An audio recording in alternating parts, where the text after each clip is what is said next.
Estamos de volta com o Unicine, agora para conversarmos sobre Lúcia nas Trevas, curta-metragem realizado pelo Guilherme Pires. Para falar sobre essa produção, estamos com o Guilherme e com o professor do curso de realização audiovisual da Unicinos, Fernando Mantelli. Olá, sejam bem-vindos aqui ao Unicine. Então, Guilherme, a protagonista do teu curto, ela está passando por um momento crucial na vida dela, né? Como é que foi fazer a construção desse momento? Bom, na verdade, a ideia do roteiro surgiu espontaneamente, assim. A primeira coisa que eu pensei foi naquele ambiente de floresta, enfim, que era uma coisa mais subjetiva do que realmente uma floresta. E o que vinha à tona sempre era uma coisa de um sentimento, assim. Então, em torno disso, foram surgindo os personagens, especialmente a Lúcia, que é uma mulher, enfim, com uma vida estagnada, que tem um marido de quem ela não gosta e tal.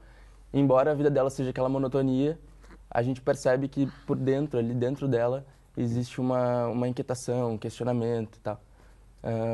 E que os verdadeiros conflitos dela devem ser resolvidos, na verdade, dela com ela mesma, assim, e não dela com o marido ou com filhos e tal. Bom, a atmosfera do curto é muito importante também, né, a matéria, como a gente pôde ver ali no Lúcia nas Trevas. Tem um clima meio onírico também, né? É muito importante que essa atmosfera seja construída para que o curta funcione, no fim das contas, né? Sem dúvida. O trabalho de direção do Guilherme foi muito bom, né, no filme, porque isso que tu está comentando, a atmosfera é basicamente isso, né? A mise-en-scène, são os enquadramentos, todo o trabalho, a decupagem, a direção de elenco, a relação de cenário e figurino com os personagens, assim, isso ficou tudo muito bem construído para construir essa atmosfera que tu colocou, que o filme ele só faz sentido se ele nos convence, né? Então, é que nem tu disse, tem sonho, tem toda uma questão psicológica, assim, que ele retrata de uma forma meio lúdica, digamos assim, né?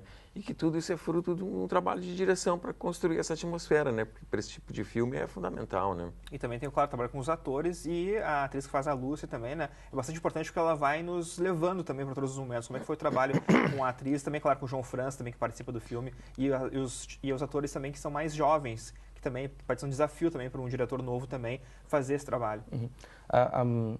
Encontrar a Larissa, que faz a Lúcia, foi até uma questão curiosa, assim. Porque a gente encontrou primeiro a Lúcia menina, né, criança, que é a Vitória, e enfim, a gente estava tentando negociar com outras atrizes e era sempre difícil o contato, assim, porque curto universitário é complicado. Então, a gente achou a Vitória, achou o Jorge, e a gente não tinha a Lúcia ainda. E aí, no fim das contas, quem foi fazer a Lúcia foi a mãe da Vitória, que dava aula para ela na casa de teatro, enfim.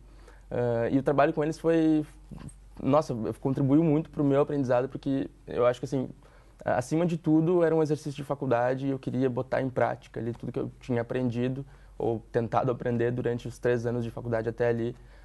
Então, contribuiu muito, porque a experiência do João, a experiência da Larissa foi algo, assim, bem edificante na minha vida profissional, assim. Outra coisa legal também de comentar no curta são os momentos também distintos da fotografia, né? Tem aquela luminosidade, né, do campo, com as trevas que a Lúcia passa em casa também. A fotografia também ajuda, né, Mantelli, a contar essa história, no caso do curta, principalmente do Lúcia nas Trevas. Sem dúvida, porque é o que eu estava comentando ontem, né?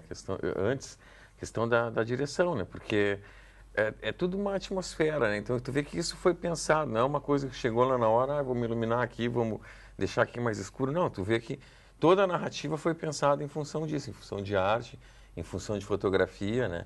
E isso funcionou muito bem, né? A gente percebe, assim, que isso chama a atenção de uma maneira positiva, né? Dentro do filme, né? E, Guilherme, a trilha sonora também é muito importante nesse filme, é muito bonita a trilha, inclusive, tem tua mão também nela, é isso? Pois é, fomos eu e o produtor do filme, o Gabriel.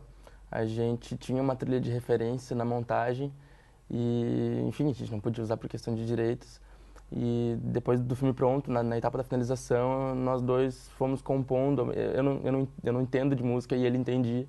Então eu tinha as ideias e ele executava. E no final das contas a gente conseguiu ter um resultado bem legal. E foi feito depois da produção? Ela foi feito depois. Porque às vezes pode até convidar alguém para fazer durante também, né? E pode encaixar ou não depois, né, do filme. Então foi feito em cima da montagem do filme. Assim, o filme estava pronto já e a gente foi executando a música, enfim, com o filme finalizado já. Sim. E Mantelli, o curta ele trata também de um assunto que é espinhoso, que é o suicídio também, né? Ele passeia por aquele caminho ali também e é um tema bastante importante, um tema que realmente requer bastante reflexão e é feito no curso universitário, de um jovem realizador também. É importante também a pessoa ter em mãos um assunto importante, um assunto sério, para também começar a pensar um pouco isso e colocar essa discussão na roda. Acho que sim, acho que é um assunto importante, é um assunto que inclusive é difícil a gente ver em jovens realizadores, né? Porque é um tema, é um tabu, né? O suicídio. E ali foi mostrado com muita sensibilidade, né? Porque por ser um tabu, é um tema que não pode ser apresentado assim de qualquer jeito, né? Então aqui a gente vê que não, que foi tudo muito bem pensado, assim, a gente se coloca muito na pele da personagem, assim, vendo o filme, né? Que é muito sutil também, né, ali naquele momento. Né? Exato, né? Não é uma coisa grosseira, assim, né? Uma coisa que a gente vai acompanhando essas nuances, né? Para chegar onde a personagem chegou, assim, né? E Terrence Malick foi uma referência nesse curta? Não, na verdade, até isso foi uma discussão entre os professores na época enfim, na época que a gente terminou o filme, porque nesse caso específico eu não gosto de trabalhar muito com referências, assim, de falar muito de referências nesse caso, desse filme. Porque foi uma coisa muito espontânea, surgiu a ideia, estava muito focado naqueles personagens. Então, claro, óbvio que tem referências visuais, mas coisas específicas, assim, de fotografia, de arte, mas o tempo todo foi muito levado pela emoção enfim, de contar a história daquela mulher ali, naquele lugar, vivendo aquela vida, naqueles dois universos paralelos, assim.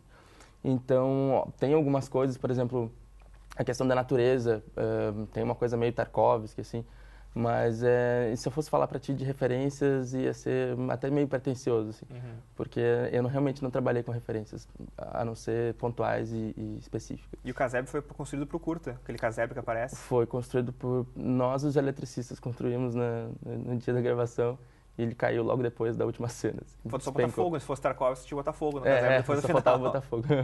Bacana, então. Quero agradecer a presença de vocês aqui no Unicine. Sucesso para vocês e até uma próxima. Obrigado. Obrigado. O Unicine vai chegando ao fim por aqui. Na próxima semana tem mais curtas-metragens aqui na TV Unicinos, então fica ligado. Até a próxima.